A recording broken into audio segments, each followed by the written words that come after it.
Welcome back. We are now in round 9, the 9th and final round of Swiss on day 1 of the 150th Yu-Gi-Oh! Championship Series tournament in Columbus, Ohio. Now, out of these 9 rounds, we've seen pretty much all of the top contenders in the format right now, except for one. And we're going to rectify this by featuring the match at Table 4, Adrian Shakir and his Burning Abyss deck versus Miguel Soto and his Ritual Beast decks. Both of these players are currently 7-0-1. They do not have any losses. They have 1 draw. So both of them will make it to day 2, regardless of the outcome of this duel. But at the same time, both of them want the win, because making it to day 2 is not the goal for these players. These players want to make it to the top cut. And since their records today will carry over to tomorrow, winning is as important now as it will be tomorrow. That's a good point. If you can get points today, you don't need quite as many tomorrow. Yes. So, as Jerome mentioned before, Adrian Shakir is using a Burning Abyss deck. I like this deck because I think the theme is really cool, based on the monsters from Dante's Inferno. All of these creatures are from the Burning Abyss. They all interact together. They all have cool effects. You can special summon them from your hand while you don't have any cards in your spell and trap card zone, and they all destroy themselves if they're accompanied by any non-Burning Abyss monsters. So thematically, the deck is very coherent. There's just a ton of Burning Abyss monsters. They work together. The deck's pretty streamlined, but there are a lot of complicated effects. So it's not always the easiest deck to use, but when you use it correctly, it does pay off because of how strong a lot of these cards are. The hero of the deck is most likely Dante. He is one of the main cards you want to summon in the Burning Abyss deck. Shakir is packing 3 copies of Dante, Traveler of the Burning Abyss. It is the rank 3 monster that can send 3 cards from the top of his deck to his graveyard with its effect. It's easy to summon since most of the Burning Abyss monsters are level 3 monsters, and you can special summon from your hand. So by combining only 2 of them, you can summon Dante. Looks like Shakir is starting off with Sir, Malebranche of the Burning Abyss, Skill Drain, Crush Card Virus, Galaxy Cyclone, and what is that, Farfa? Looks like Farfa. Looks like his Farfa. Now, each Burning Abyss monster's effect can only be activated once per turn. But rather, each monster can only use one of its effects per turn. So you have to be careful which effects you're using when. So looks like he special summoned the Farfa from his hand, summoned Sir. Not clear whether he special summoned it or normal summoned it. But he did combine his monsters to summon Dante and then activate its effect to send 3 cards from the top of his deck to his grave. By sending Graf to the graveyard, Graf, Malebranche of the Burning Abyss, he's able to activate its effect. All of the Burning Abyss monsters have effects that activate when they're sent to the graveyard. Graf's effect lets him special summon a Burning Abyss monster from his deck to the field, and he chooses to special summon Skarm from his deck. If Skarm gets sent to the graveyard, he can activate its effect to add a Burning Abyss card, Burning Abyss monster from his deck to his hand during the end phase. He sets 3 cards to his back row, passes his turn. Speaking of complicated effects, we've got Ritual Beasts again on the other side. You might remember them from a couple rounds ago.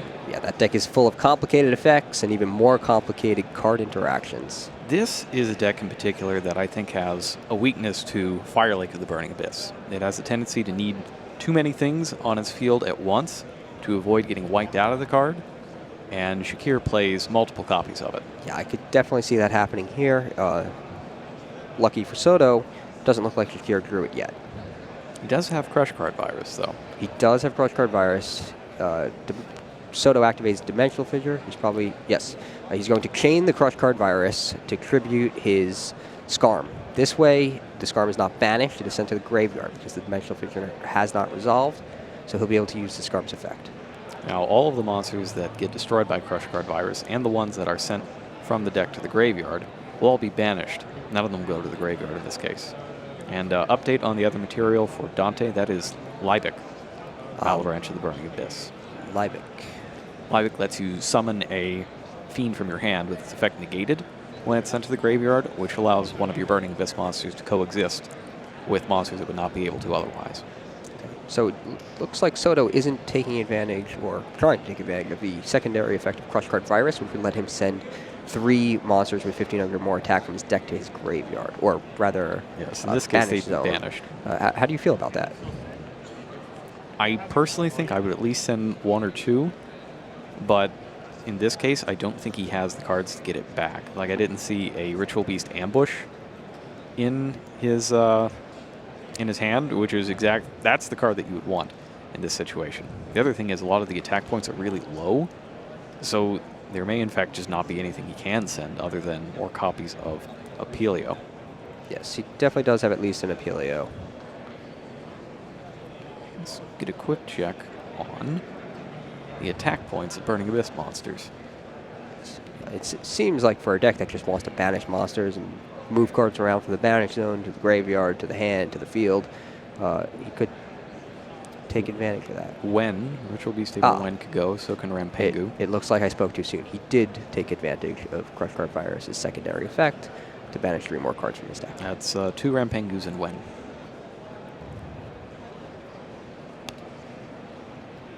Zephyr Wendy could also go, but I don't think he's playing it. No, just regular When.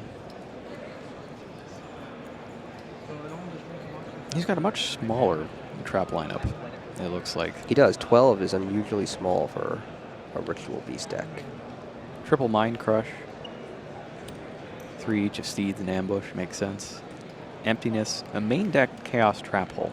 That's something that we've seen some of. We haven't seen it in a main deck yet. That's now, interesting. hang on. It appears that we've got a Soul Charge here for 4 from his banished cards. That obviously won't do.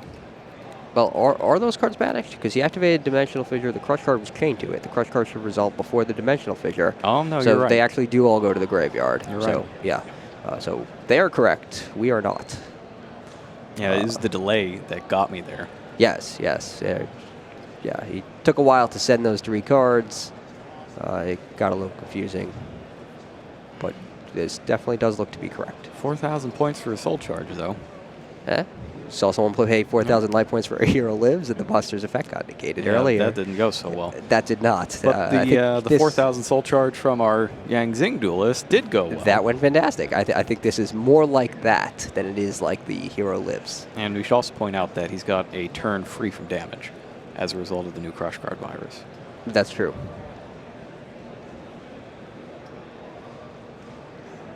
It's a quick check, see which Malebranche are in there at the moment. Looks like Graf, Liebig, and Skarm. So he summoned 4 monsters to his field, banished 2 of them for ulti Petalfin.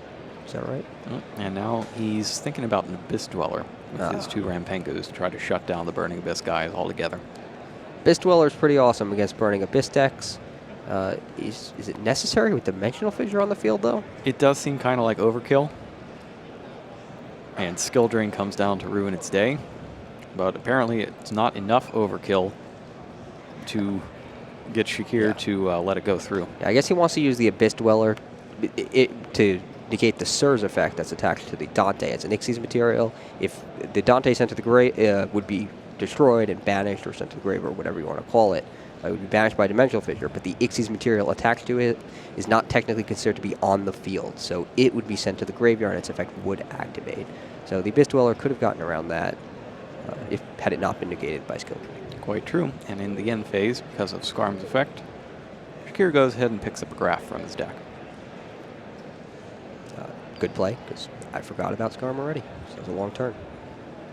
Petalfin is the defensive fusion of the bunch. Yeah, Petalfin's tough to get over. It's 3,000 defense points, right? Almost. The Petalfin. I want to say 28. Might be 28. But it also has its own protection. This is just a moment.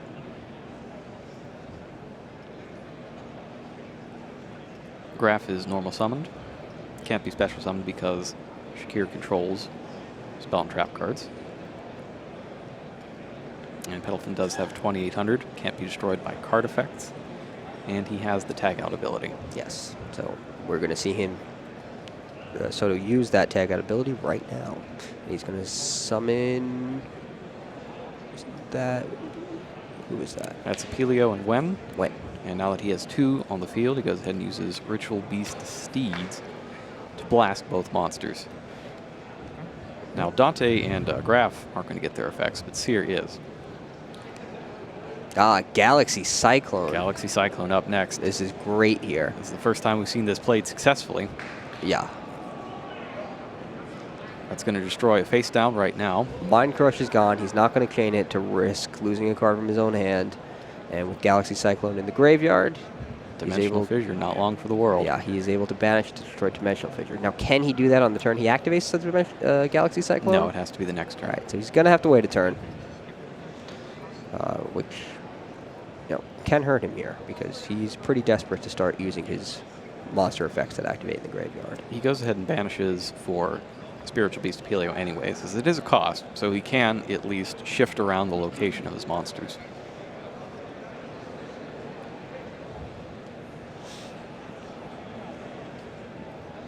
So he does have a Ritual Beast Tamer and a Spiritual Beast, so he will fuse them together, combine both of them to special summon. Let's see, Ulti Apelio from his extra deck. This is a strange game for Ritual Beast because he hasn't summoned Ulti Counterhawk yet, and frequently that's one of the first things that the duelist goes for. Takes a quick look at it, reads the skill drain to try to figure out how this will interact. And basically the answer is Apelio is not going to work. Skill drain was out first, so its effect will continue to be negated even when it would normally become unaffected. This is the old skill drain Jinzo ruling. Yep. And that is Skarm back on the field, by the way. Skarm is destroyed and is banished this time. Leaves the Abyss Dweller free to swing for 1,700. Okay, so I think he's looking for Torguide from the Underworld. Well, no, Skill Drain is up. Torguide's not really going to help here. Yes, Torguide won't help at all. He's got the Geki. Yep, Raigeki would be in good. There somewhere. Raigeki's always a good card.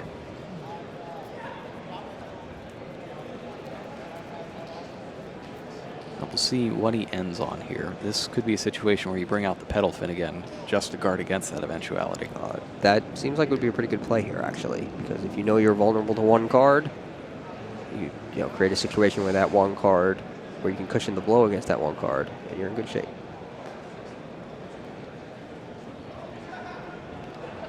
He's going for the Counterhawk. Finally, we see the Counterhawk. So now if he activates the effect and then defuses it, does he get to resolve its effect? Oh, yeah, he can defuse it just fine. As soon as it gets off the field, Skill Drain stops applying to it. Okay, so then he gets to add that card to his hand. Looks like they might be having some confusion about it as well. It's late. It's late to be playing Ritual Beasts and Burning Abyss. It is. They are complicated decks.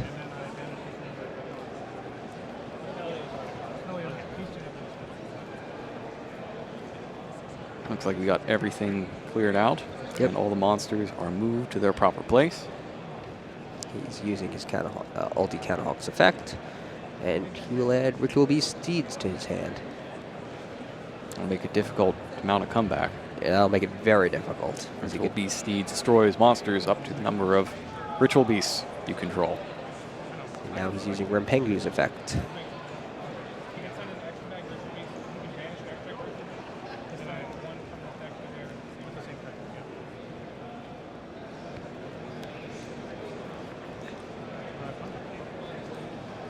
Rampegu and the Elder swap out. Or maybe he didn't use Rempengu's effect.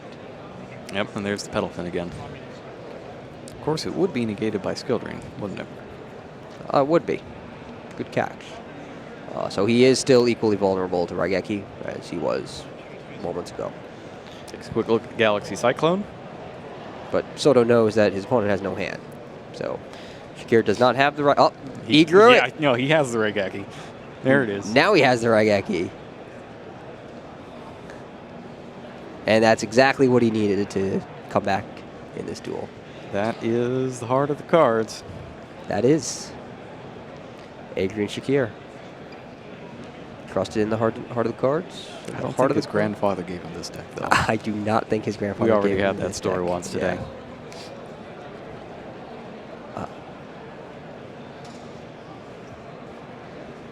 He's thinking right now.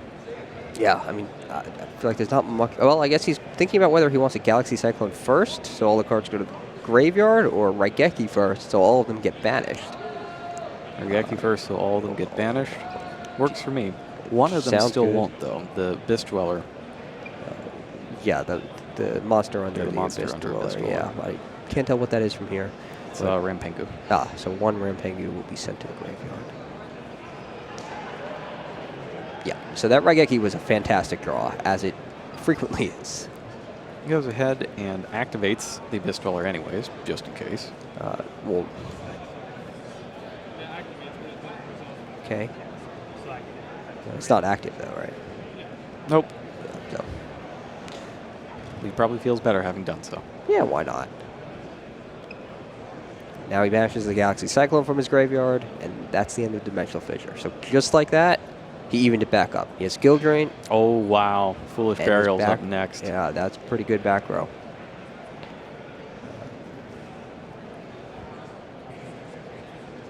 I guess given the state of your graveyard. And he's sending... It's probably going to be Graph or Sir here. Yeah. It is Graph. Graph's effect, when sent to the graveyard, special summon another Burning Abyss monster from your deck. You can just go get Sir off that. Now it's Sir. And of course, if Sir is sent to the graveyard, he can special summon a Burning Abyss monster from his graveyard. If he chooses, he could even take Graph back. So he went from in extremely poor shape to currently ahead. That's the power of Raigeki. That is. And Galaxy Cyclone, otherwise he'd still be in a hole. Yes, that Galaxy Cyclone was also huge this duel. All right, looks like you got a monster. Set face down. What are the defense points of these guys? I think some of them are pretty high. Well, Effect Veiler is neither one of those guys or significant in the statistical department. It is not. Doesn't get much higher, much lower than 0 all around. Solemn Warning, not much help. Not against the Sir that's already on the field. He decides not to set it. Yeah, I don't really see why you wouldn't set it. Sir attacks. And Shakir is in the lead both on the score sheet and on the field. Vanity's Empty is another special summon stopper. Yeah. That one might help. Not against the Sir. It's possible if he can get a big enough monster out to take out the Sir. I guess he's holding those relative... Oh, so one reason he set the Solemn Warning was because he had Mind Crush in his hand. So he's able to activate it. And he sees another Vanity's Emptiness and decides he doesn't like his odds. Okay, so actually, if he set that Solemn Warning, he wouldn't be able to activate the Mind Crush. Because since he needs to have a card in his hand, or at least wouldn't be able to activate it on Shakir's turn with no hand.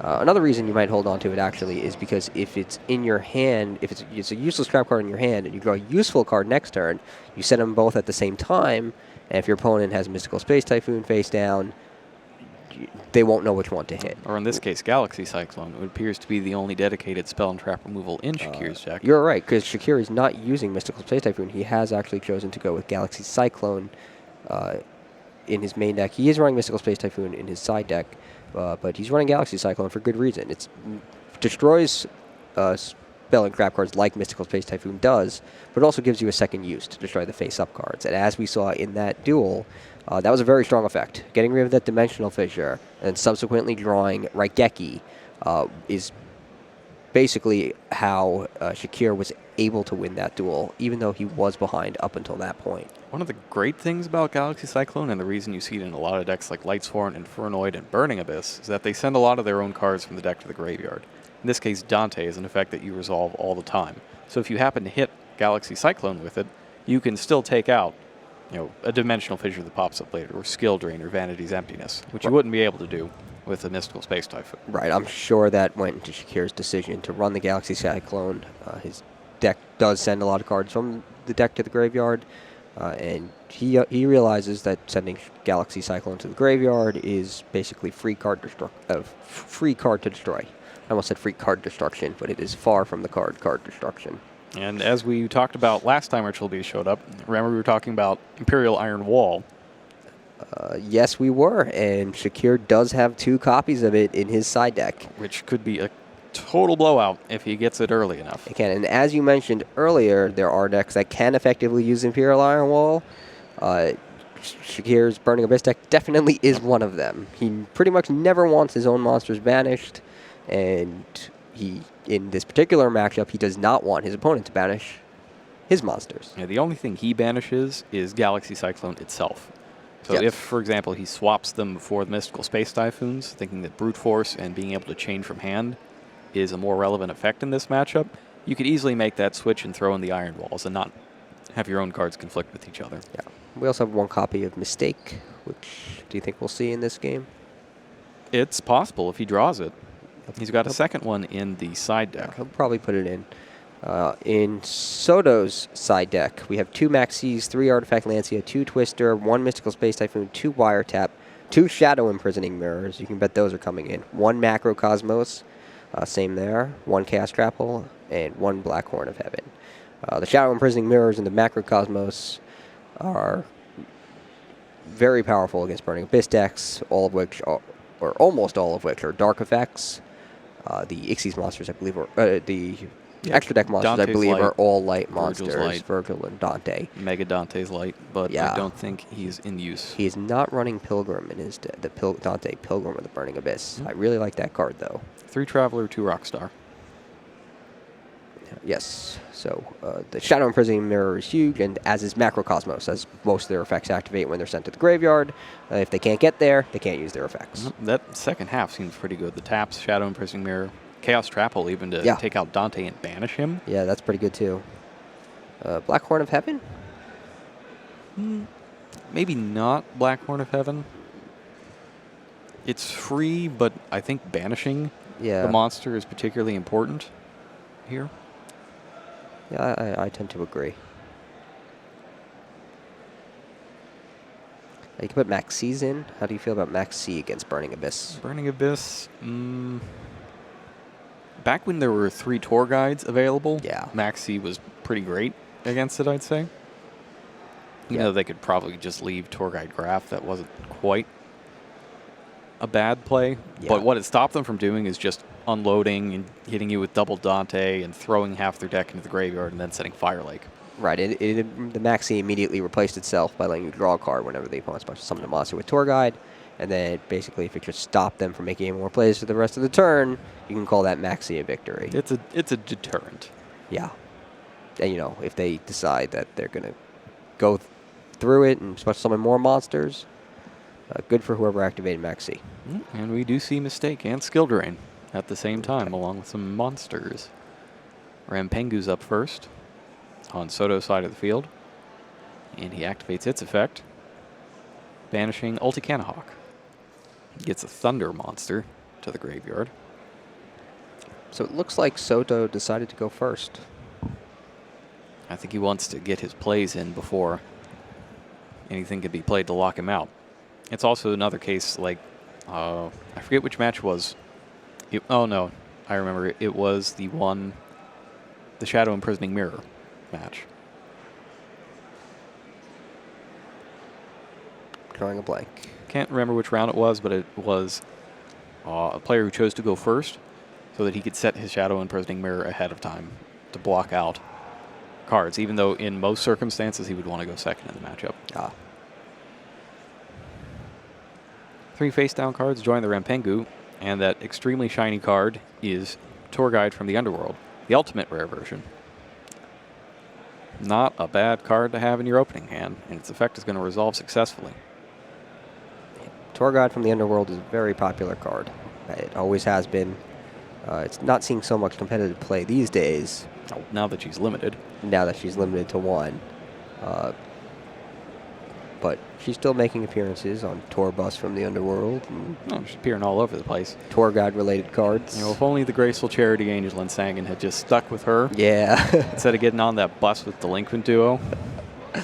Not a good move. Not smart.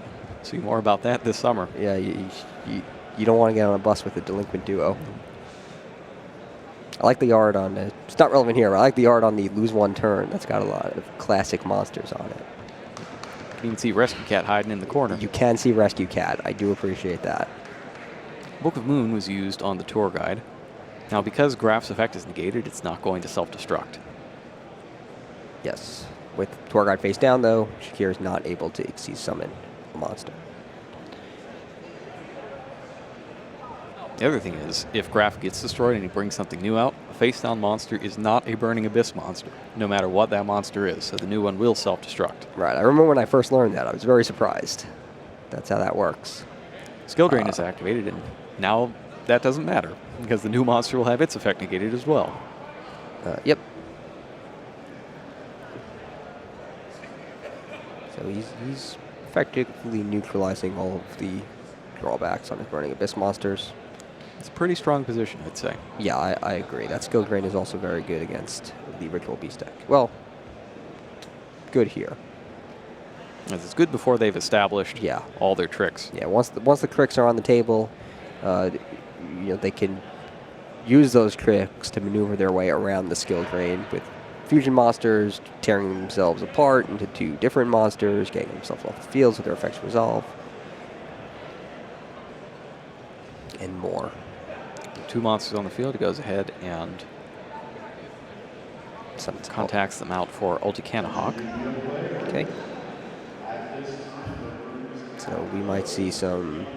Yep. So we're going to see some tricks here. He's going to use Ulticanahawk's effect to choose two of his banished monsters that he can return to his graveyard.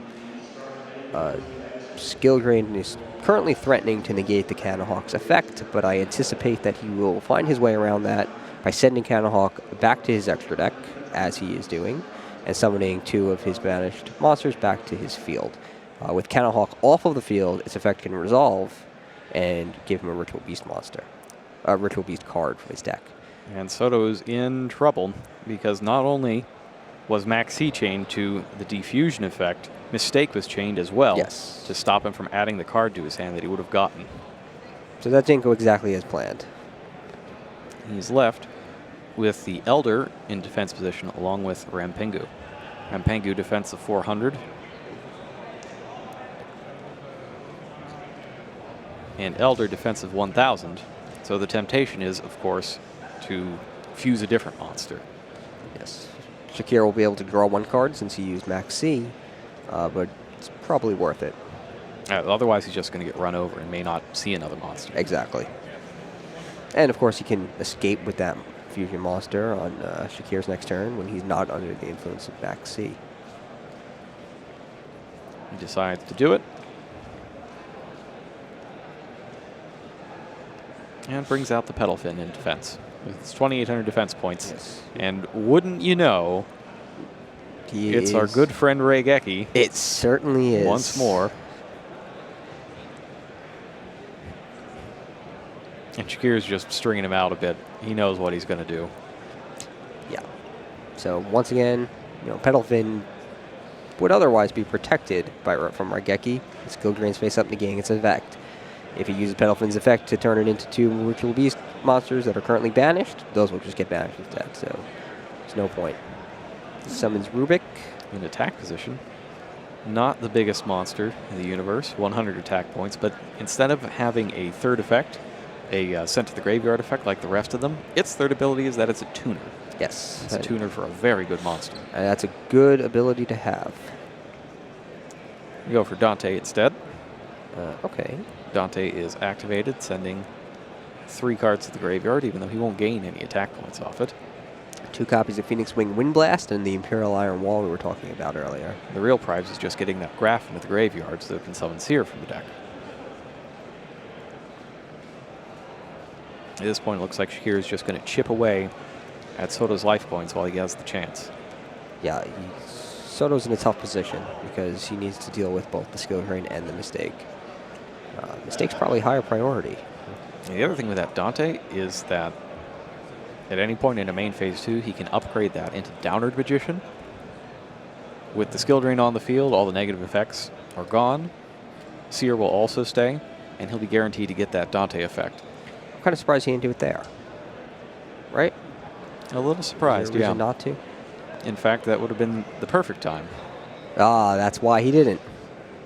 He wanted to keep 2 Burning Abyss monsters on his field so that he could activate Fire Lake of the Burning Abyss. Chaining it to Dimensional Fissure lets him take out all 3 cards. This Fissure has yet to resolve. That's interesting. I wonder if Soto saw that coming because he didn't upgrade his monster into Downward Magician. I did not see the Fire Lake there. But he can actually retrieve it, but he doesn't need to because he's got both Fire Lakes. Yeah. And Seer, of course, revived Dante. Soto just went from behind to way behind. Yeah, Ritual Beasts are a deck that needs a lot of cards to operate, and Fire Lake of the Burning Abyss is a card that makes the opposite happen, but only on one side of the table. Right, and now there's a second one face down, so if Soto does manage to get 3 more cards on the field... Yeah, this is the exact same scenario he was in last turn. Yeah, Shakir can just tribute his 2 burning, send to his 2 Burning Abyss monsters to the graveyard and destroy all of them. Doesn't really need to in this point because he's got Galaxy Cyclone to just blast. That's correct. That face down monster.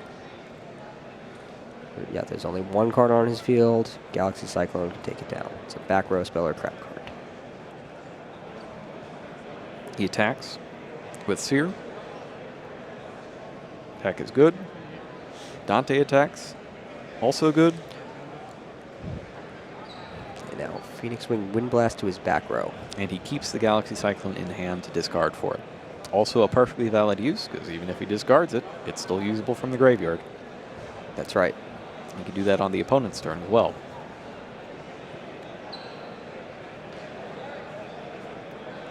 Second card face down. Is that enough to prompt the Fire Lake? Thinking about it. I think you guarantee yourself the win in that case if you do it in the end phase. Soto's at 200? Yeah, it does look like it. Goes for the Wind Blast instead. Also works at this point. Yeah. It appears that he picked up Mystical Space Typhoon. Ooh, emergency teleport. Is that useful? Well, it does obviously throw a it's blocker in the way. Yeah, it does. So he can get a 1,000 defense monster to block off Dante and force Seer. Yes. Does he have a monster strong enough? The Elder, I think, should do it. Lara would do it as well. I think she's 2,000 defense. Yes.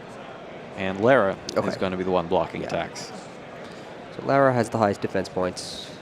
This way he can avoid it being destroyed. But really, he just used his last draw to survive another turn. Yep. It's not getting him anywhere. But you gotta do what you gotta do to stay in the game.